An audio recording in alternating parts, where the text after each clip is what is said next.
দামে কি আছে এবং যারা সাথে সে কারিগর ছিল এসব মিথ্যা আপনার বেগম খালেদা জিয়া তারেক রহমানের বিরুদ্ধে মিথ্যা আপনার কারিগর ছিল ইঞ্জিনিয়ার ছিল তারা পড়াতো না লয়ের পড়াবে না লয়ের আইনের কাজ করবে আইনি কাজ কারণ তারাও যারা আইনজীবীর বাইরে গিয়ে সরকার উদ্দেশ্য বাস্তবায়ন আদালতের ব্যবহার করছে বলে এখন কন্ট্রিবিউশন আসলে সেটা খারাপ গেছে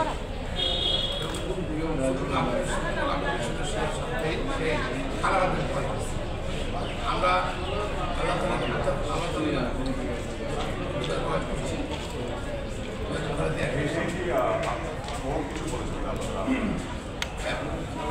বলেছিলেন যে সরকার বলেছিল এটা তো আগে ট্রাস্ট এটা ছিল আগে মামলা ছিল ট্রাস্টে কোনো যদি কোনো ক্ষতিগ্রস্ত করে থাকে যদি ট্রাস্টকে কষ্ট করে থাকে ট্রাস্টে নেমে সেটা আগের অনেক সিদ্ধান্ত দিলাম তো এসএমএল কেস এটাও এখানেও ট্রাস্ট চাইছিল যে মুহূর্তে আপনি দান করবেন ট্রাস্টের সম্পর্কে ট্রাস্ট যদি কোনো মিসইউজ আসে ট্রাস্টের বিরুদ্ধে মামলা হবে কিছু ট্রাস্টের দুদিকে মামলা দেওয়া হবে সেটাই স্মরণ করে দিয়ে আমরা বলেছি যে আগের মামলাটার মধ্যে তখন আপনার ট্রাস্ট ছিল এবং ট্রাস্টের দায়িত্ব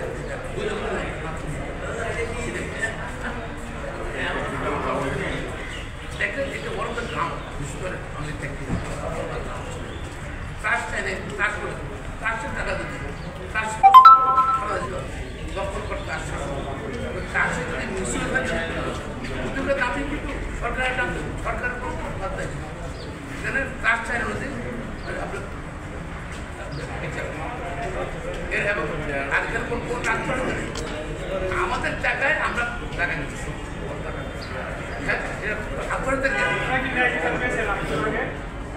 অনেকদিন পরে নেমে গেছে কিন্তু অনেক হেরাস করেছে দেখুন তাহলে অনেক অনেক তার এই বয়সে দীর্ঘদিন সে ত্যাগ করছে এবং আবার এবং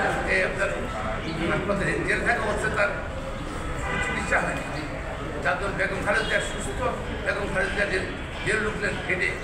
বেরোয় সে হুইল চেয়ার বের করেছে তারপর দেখলেন কত প্রতিহিংসা এবং তাকে চিকিৎসা করতে হয় আমরা কাছে শুনতে যাবো এখানে এটা সেটা ভিন্নভাবে চিন্তা করবো সেটা ভিন্নভাবে চিন্তা করবো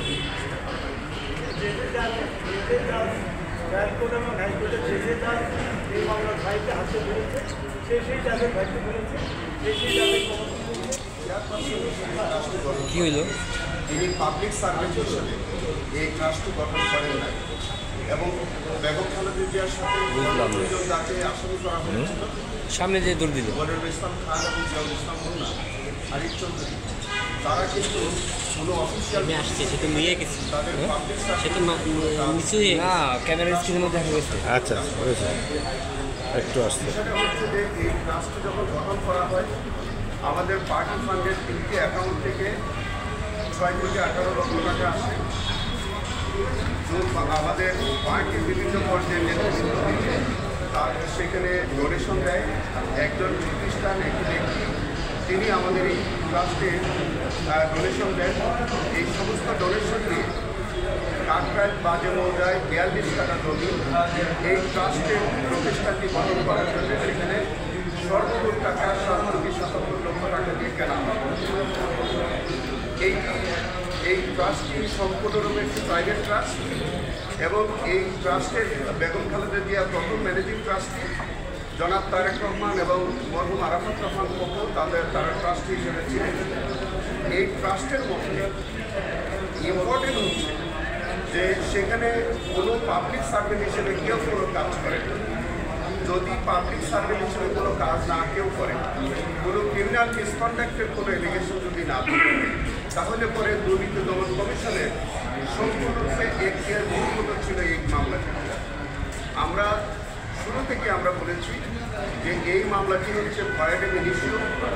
এবং যে আদালত বিচার করেছিল আমরা বলেছি যে এটা ফোরাম নমিনেস ছিল এবং সেটি 33 জন সাক্ষ্য দিয়েছে আপনি এই সাক্ষ্যের মধ্যে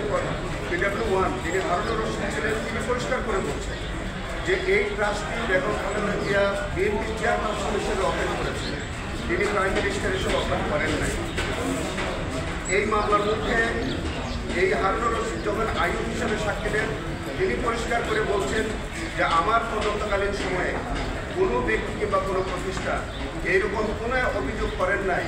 যে বেগম খালেদা জিয়া বা অন্য কোনো আসামি তাদের অফিসিয়াল পজিশন ব্যবহার করে পাবলিক সার্ভেন্ট হিসাবে তারা কোনো ব্যক্তি কিংবা কোনো প্রতিষ্ঠান থেকে কোনো টাকা কোনো ফান্ড সংগ্রহ করে। এবং এই যে যদি হয় তাহলে পরে এই মামলাটি একেবারেই ভিত্তিহীন ছিল। এটি তবু তৎকালীন সময়ে বিচারিক আদালত সম্পূর্ণরূপে রাজনৈতিকভাবে সরকার দ্বারা প্রভাবিত হয়ে উদ্দেশ্য প্রণোদিতভাবে বেগম জিয়াকে দোষী সাব্যস্ত করে 5 বছরের শাস্তি প্রদান করেন। তার বিরুদ্ধে আমরা মামলা হাইকোর্টে আপিল ফাইল করেছিলাম। সে আপিল অনারেবল হাইকোর্ট ডিভিশন সমস্ত সাক্ষী প্রমাণ বিশ্লেষণ করে আপিলকে মঞ্জুর করেছিলেন এবং সেখানে আপিলে তিনি রায়ে পরিষ্কার করে বলেছেন যে এই মামলাটি ভয়েবেল ইস্যু, এটি দুদকের কোনো এখতিয়ার ছিল না, এটা দুদকের কোনো এখতিয়ারের মধ্যে পড়ে না, অথবা কোনো অপরাধ এই মামলায় সংগঠিত হয় না। আজকে দুর্নীতি দমন কমিশন এবং রাষ্ট্রের পক্ষ থেকে সেপারেট আপিল ফাইল করা হয়েছিল। 3টি আপিল ফাইল করা হয়েছিল। 3টি এই পিটিশন ফর লিখিত আপিল, 3টি পিটিশন ফর লিখিত আপিল, এটার মধ্যে আপিলের অনুমতি দেওয়ার মতো কোনো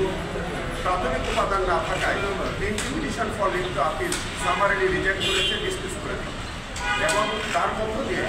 চূড়ান্তভাবে